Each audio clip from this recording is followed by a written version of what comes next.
rolling out Business Exchange. Your host, Malik Brown, of course. Here at Business Exchange, we talk to those amazing business people doing amazing things. And today, with a special guest, y'all, I'm with my guy, Nick Cannon. Nick, what's going on, man? How you doing? Love it. How you doing, man? Good show, man. Doing good. Just first of all, Mr. Brown. how does it feel to be here, Black Enterprise Disruptor Summit?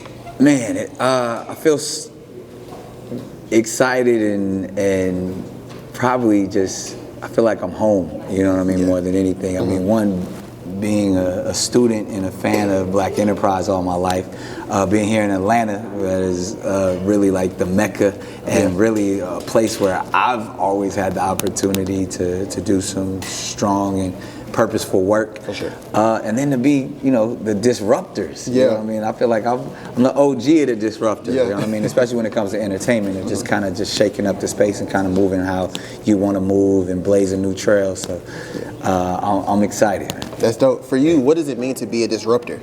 A disruptor, honestly, is someone who wows out, someone who kind of grabs the bull by the horns and makes his own way. The entrepreneurial spirit of not just taking the status quo or what society believes the way one should operate their business or their creative endeavors, and just really just doing it and figuring it out as you go. For sure.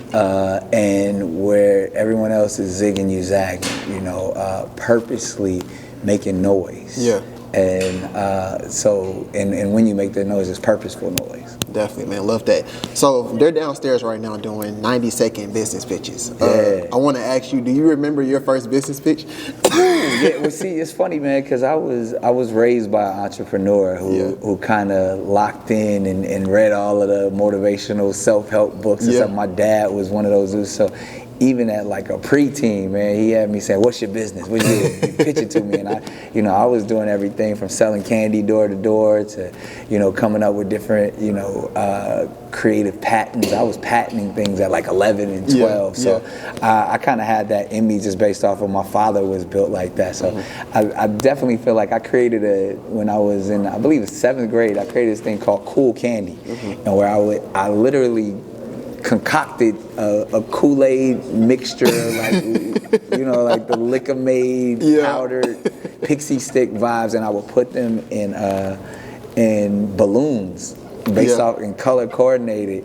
That's dope. And literally, I would sell those, at school for 50 cents, and I had like the stamp, and I'll be up all night, like I would have my own little Nino Brown operation, cut out, and I'd take literally 100 of them to school every day. I mean, you do the math, I was getting those off at 50 cents a pop and cooking, you know what I mean? So you might have to sell them a little more expensive. They might be expensive now, about $150. Yeah, right?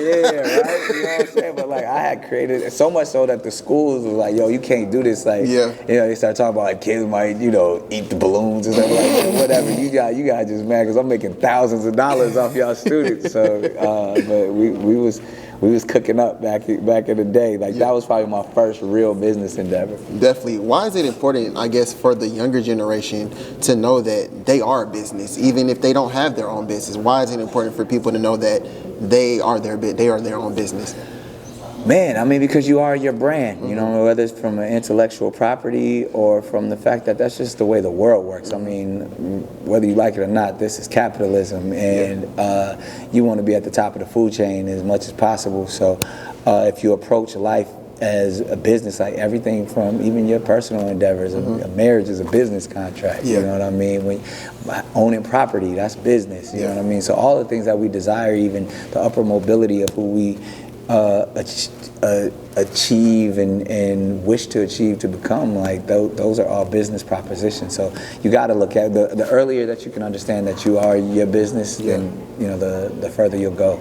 Definitely. For those entrepreneurs, I guess, still seeking their first $1 million deal, their first $1 million investment, what are some things that they should know so they can get to those steps, to that goal? $1 million ain't enough. You gotta know that. I mean, it sounds like a good goal and it's a nice and shiny number, but strive higher, desire more. You know what I mean? Especially, I think that $1 million concept kind of comes from, when Think and Grow Rich was written almost 100 years ago. Yeah. You know what I mean? It's public domain now. So back then, $1 million was right there with Rockefeller and all of them. Now $1 million is like, they said, I forgot the exact statistic, but they were like, coming in the next decade, homeowners, the minimum home cost is going to be $1 million. Yes, yeah. You know what I mean? So I say strive for more. Strive for 10 million, 100 million, $1 billion. You know what I mean? Those are the businesses that, if you really want to shake up things, you really want to be a disruptor, you got to strive for that. I mean, and I remember making my first $1 million, and I remember losing my first $1 million. As soon as you make it, it goes away. You know what I mean? Because that million instantly turns to 500,000, and then from there, what are your operating costs? What are your things you look up, and before you know, you got to make another $1 million to suffice the last $1 million. Yeah. So I say desire and shoot for more than just $1 million. Do you remember the first thing you bought when you got that $1 million? Yeah, something that has depreciated. A car? Yeah, exactly. I tell this story all the time. I bought a Range Rover, and because I was signed to Will Smith, so the deal was, he told me don't do it. You know what I mean? He said I went broke before. Yeah. So why don't make the same mistake I made? And I didn't listen. I just wanted to, rub shoulders, and you were young. I wanted to pull up next to him in his range and think I was right there, and I learned my lesson at 19. Definitely. You have another show coming out called Wishlist Games. Is that what it's called? Yeah. So first of all, just how does it feel to come out with another show, and how do you just continue to create these shows and things like that? How does your mind work? Man, just like I said, you got to keep cooking while the pot is hot. As long as they keeping that door open, I'm gonna keep shoveling stuff through it. But the Wishlist Games, which is so dope and innovative, is that that's my new partnership and the deal that I have with Amazon, that is taking things like commerce, specifically e-commerce, and creating content out of it. So everyone has an Amazon wish list, and now we've turned it into a game show. So it's the modern day Price is Right, or the modern day Let's Make a Deal. So other than it just being great content and fun, it's actually like a new business endeavor. It's actually a way for all of our brand partners and advertisers to get to the customer in a way that you now become a part of their entertainment and the zeitgeist of their everyday of making a wish list. So I if it works, I feel like it'll actually change the game. Yeah, for sure, definitely. Wrapping it up, Nick, could you give the people 5 business tips? Ooh. If you can't give me 5, can you give me 3? I'm trying to think. Business tip, be an outlier, be unique in your process. Don't if you see a empty space, fill the void, and then be loud. Yeah.